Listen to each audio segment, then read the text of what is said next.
Hey guys, welcome back to my channel. So for today's video, I'm going to show you how to do this smoky eye glam on your client with a nude lip. If you're interested to see how I achieve this look, please keep watching. So we're going to begin by using my Maybelline Illuminating Primer, and I'm going to spread this all across her skin using my flat bristle brush that I got from Amazon. I have to make sure like you apply this all across her skin. Don't leave any spots, because it's not a mattifying primer, so you don't have to only apply it on the T-zone area. Like, it's better you apply it all across her face because it will give you a shining, illuminating base for your foundation to go on, and it will help in the process of application. Now I'm using my LA Pro Girl concealer color corrector in green, and I'm using this to cancel out all the redness that she has on her skin. So I'm gonna very lightly apply this, a very thin layer of this all across her face, because she does have redness all across her skin, and we don't want this to be visible from beneath the foundation. So I make sure to color correct it, and the green will basically, because it's on the opposite side of the color chart, the color wheel, so it will cancel out the red on her skin. So when you do this, like, make sure it's a very light hand. Don't apply an excess layer, because if you apply an excess layer of this green on this skin, when you apply her foundation on top of it, it will blend together, and the foundation will have a very green like finish to it instead of skin tone finish. She freaked out looking at herself in the mirror. Anyway, so now I'm applying my yellow color corrector from LA Pro Girl again, and I'm going to use this to cancel out the veins in the blue color that she has on her skin. So yellow is again opposite to the blue and purple color on the color wheel, so it will cancel out any purple or blue veins under her skin. Her eyelids had a lot of veins, by the way. That's why I covered them first using the yellow concealer, and she has a little bit like veins across her face. Like, they're very light, but like, it's better you cover them, because like it'll just give you a better finish in the foundation. Now I'm using my Dirty Works brow powder in dark brown, and I'm going to use that to fill in her sparse spots on her brow area. And I'm just going to go into upward strokes and make sure to fill in every sparse spots that I see. I'm going to focus it on the tail of her eyebrow though, because that is a lot more thinner and I want it to look a little bit thicker. Now I'm using my Wet n Wild foundation, and I'm mixing the two shades Caramel and Soft Beige. Her skin undertone is on the neutral side but tilting a little bit to the warm side, so I had to mix my cool and warm undertone foundations together because I don't own any neutral shade foundation yet. So I'm gonna basically apply this using the same flat bristle brush all across her skin. Make sure to cover every spot I see, so when I blend it in, it doesn't look uneven across her skin. It needs to look like a complete, equally blended, spread out layer on her skin. So I make sure to apply this foundation in every spot I see, down her face. Once I'm done spreading the foundation, I'm going to use my damp beauty blender, and I'm going to use that to press the foundation into her skin. And now here I have to again be careful, because she does have a little bit acne spots on her face. So if I drag the beauty blender on her skin, it will move the layer of foundation that we applied, and then that will basically make her pimples and everything, that all her spots on her face, to be visible again. So there will be no point in covering everything. So make sure, if you're blending foundation on an acne prone skin, or you have pimples on your skin and you want to apply a layer of foundation, never drag the blender or the brush that you're using. Always do it in like a patting motion, like pat it into your skin instead of dragging it up or down. This will ensure that the foundation sticks into your skin. It would press down instead of moving across on your skin and like just showing everything and like messing it up. Now I'm using the concealer blending brush. I'm basically going to apply the foundation that I have under her eye. I'm just going to blend it upwards, so like it covers the area and it like cleans it up. I blend the same foundation on her eyelids and cover that up as well. And now I'm just touching up with the brush wherever I think there were a little bit patchiness left by the blender. And now I'm using my Maybelline Fit Me concealer, and I'm going to use that to carve out her brows and give them a very clean finish. I'm going to do the same thing on top of her brows and drag it on the sides, so this will basically give it a really clean shape and it will look flawless. I'm going to drag the concealer down on her eyebrows so you don't see any excess of product underneath them. I'm going to repeat the same step on the other brow, and here I think you can see a lot more clear how I'm dragging the brush, how I'm holding the brush, and then I just clean it up like that. Again, I'm dragging the concealer down so it doesn't leave any excess of product on beneath her brow. I'm using my beauty blender to blend in the edges. Now I'm going in with the same concealer, and I'm gonna basically spread it underneath her eye region, and I'm gonna go take it right above her cheekbone area as well for an elongated finish. I'm gonna spread it on her forehead region, down the bridge of her nose, and on her chin. I'm using the same concealer blending brush, and I'm gonna use that to blend the concealer into her skin and try to get the edges as soft as possible so it doesn't look harsh in the end. Makeup is all about illusion, so the more techniques you use, the more flawless finish you get. Like every product you use, every placement has a reason. Like here, the whole placement of the concealer on the top of the cheekbone will give her face a lot more, lifted effect. So every time you use concealer, make sure you apply it in places where you feel like the light hits your face. So when you're standing in front of the mirror and you see your face, like just notice the spots on your face which are lighter compared to the spots which are darker, and the parts which are naturally appear dark in the light is the parts you contour, and the parts that appear light are the parts you conceal. Basically, that is the simplest way I can explain to you the whole placement of the contour and concealer on your face, because every face does have a different placement for contour. So just keep that in mind if you're ever working on a client's face and you want to see how to outline their face. Just try to imagine how it will look if they're in a dark room and you shine light on their face. So the spots you feel which will darken naturally, just contour them up. So here again, I'm contouring her face. I'm using my stick contour from NYX Cosmetics, and this stick really, it's not my favorite product, to be honest. It will leave patchy finishes and stuff, but if you keep on blending it, it does blend and it looks good in the end. But while blending, it does look patchy, and it freaks me out a lot of times because I'm just oh my god, this does not look blended at all. But by the end of the makeup, by the end, when everything is done, it somehow just ends up looking blended. But while I'm doing it, it doesn't look blended to me, and it freaks me out. But now I'm used to it, so I know by the end it will look blended. But right now it looks so patchy, it does not look blended at all. It looks like 10 shades darker from her skin tone, but it's okay, it will get together by the end. Now I'm gonna do the same thing. I'm gonna contour her nose with it and her jawline as well.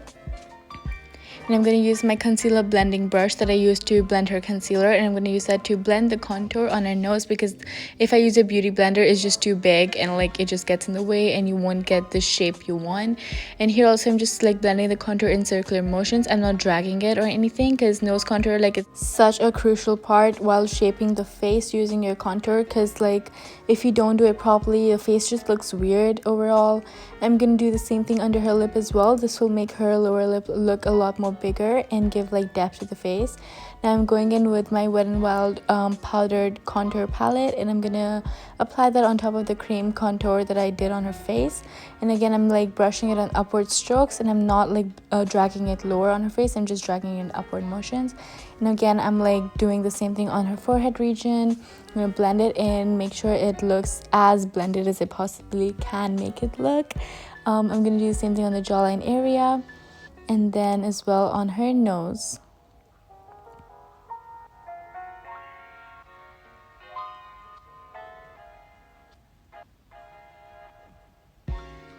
The region below the eyebrow and the nose, that thing that connects it, is so crucial. Make sure you always contour that part when you're contouring her nose, because if you don't do that, the nose just looks like it's just attached on your face. It doesn't look like a part of your face.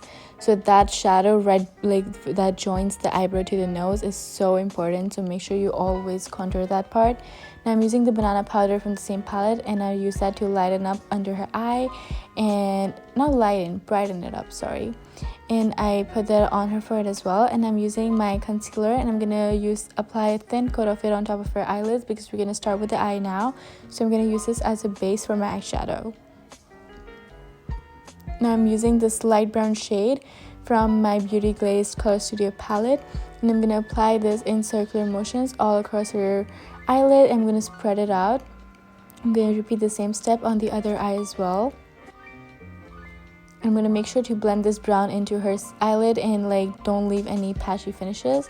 Now I'm going to go in with the black eyeshadow from the same palette. I'm going to apply that on the center of her eyelid, and I'm trying to make a semicircle shape from the shadow, and I'm just going to blend that in and make sure I don't have any fallout. So make sure when you're using black eyeshadow, you dab the excess off and then you start applying it, because we already do have our base on her face ready. You saw I slightly had a fallout over there, so I like dabbed it from my finger and like got rid of it.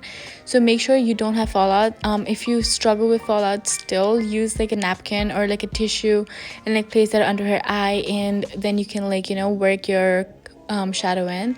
I'm gonna repeat the same step on the other eye and make sure both the semicircles that I'm making look equal, because this will basically, when you blend everything in, it will look very flawless. It just looks a lot more appealing to the eye, to be honest. So just like make sure they're equal. And I'm not trying to blend the black with the brown yet, because we're gonna apply our transition shade, which is maroon, right above the black. So here the maroon shade is basically going to soften the edges of the black shadow, and it will help you blend the shadows together. It will just make it look a lot more softer and a lot more appealing to the eye. So yeah, I just make sure the maroon and the black blend together, and it's pretty simple to get these two shades to blend together because they are on the same side of the color wheel. So yeah, you don't have to worry about the blending process much. Smoky eye look is honestly the most easiest eye look you can do. It is so simple. It looks good on every single eye out there. Smoky eye is like my go-to look for my clients when I like don't know what to do with their face. Yeah, so now I'm gonna use the brown shade applied beneath as the first shadow, and I'm gonna just apply it again on top of the maroon and try to blend the maroon with the brown. Now I'm not gonna bring the brown near to the black, because then the maroon will like get covered up and it will just look really bad. So here I'm just trying to blend the edges of the brown shadow with the maroon, and now I'm applying my black eyeshadow with my flat Bristol brush on her lower eye region, and I'm trying to stay as close to the waterline as possible. I'm not gonna apply it in the waterline yet. Right now we're just following the shape of her waterline, but like right below it. I'm gonna use the maroon shade and I'm gonna apply that with the same brush right below the black eyeshadow on her lower line. I'm just gonna drag it across, and I'm using the brown shadow that we used, and I'm gonna just blend the two shades properly on the lower eye region and just buff it out. And I'm using the same black shadow, and I'm gonna use that to apply it on her waterline region. Black shadows work really good as a waterline product. You don't have to go in and use a kajal or like a gel liner on the waterline. Like you can use a black eyeshadow, they stay on, they don't come off. So far none of the clients I've had any problem with like black shadow in their waterline.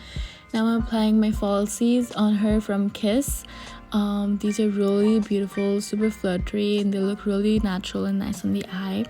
So I take my time in applying the lashes. I make sure they stick on both the sides. Now here, when I make my clients prepare for the lash application, I make them look downwards and I don't make them close their eye. So if they close their eye, the glue will stick to the lower lash and will just create a mess again. So yeah. Now I'm using my e.l.f. Cosmetics blush, and I'm gonna apply that right above her contour, and I'm gonna, with a very light hand, spread it across her contour area, and it looks so beautiful. This blush palette is so beautiful. It looks good on all skin tones, and like it just has a very, very nice finish to it.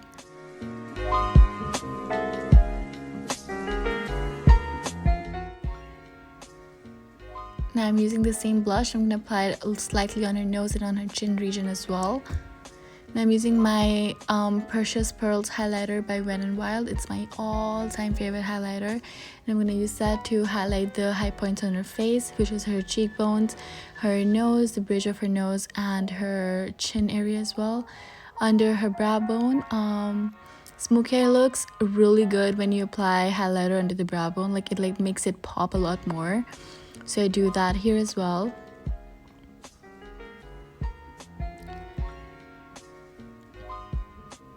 And then I clean her lips using a wet tissue. I use my makeup remover on the tissue, by the way. Now we're selecting her earrings, and now I'm gonna go in with my Huda Beauty liquid lipstick in Spice Girl, and I'm gonna use that with a very thin pencil-like brush, and I'm gonna outline her lips using that. I don't like using lip pencils on my clients, because like liquid lipsticks a shade darker do the same. You don't really need a pencil, like they literally have the same finish. So yeah, I'm gonna just trace it underneath her lip as well. I try to stay as close to her natural lip shape as possible, and I'm just gonna fill in the same liquid lipstick on the sides of her lips on the top and bottom area to give a nice shadow. Now I'm using a lighter brown, lighter pinkish tone of lipstick, and I'm using that to fill in the center parts of her lip area. This is by Huda Beauty as well. Her liquid lipsticks are really good. Like, I love using them. Now I'm just gonna spread that and blend both the shades on her lips properly together so it looks nice and blended. She's so cute. Oh my gosh. Now we're gonna move on to her hair. So for her hair, I decided to do a side curls. So we're gonna basically divide her hair into different sections, and I'm gonna start curling her hair using my flat straightener, and I'm gonna curl them, and I'm gonna take my time with the curls. This video is in fast forward, so the curling process took me, I think, about 15 minutes. The whole hair process took like 15 minutes. Yeah, so I like make sure to curl every single part of her hair, and I hold them together. I spray them with the hairspray, and then I move on to the next section.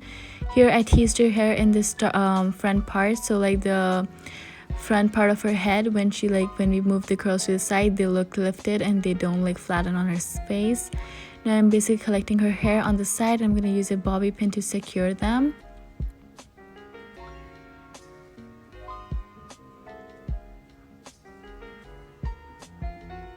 Now I'm just going to use a brush and clean out the edges on the outer part of her hair, and that is the finished look. I hope you guys enjoyed watching this tutorial. If you did, please make sure to like, comment, and subscribe, and share this video as well.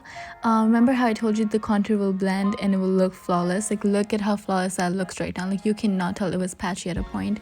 Yeah, so she's feeling herself. The makeup looks so bomb. I'm in love with how the result came out. Also, I don't know if it's just me, but I feel like she looks like that actress called Nusrat Bharucha from the movie Dreamgirl, I think it is. Yeah, like, I feel like she looks like her. Anyways, thank you guys so much for watching, and I will see you guys in my next video. Bye!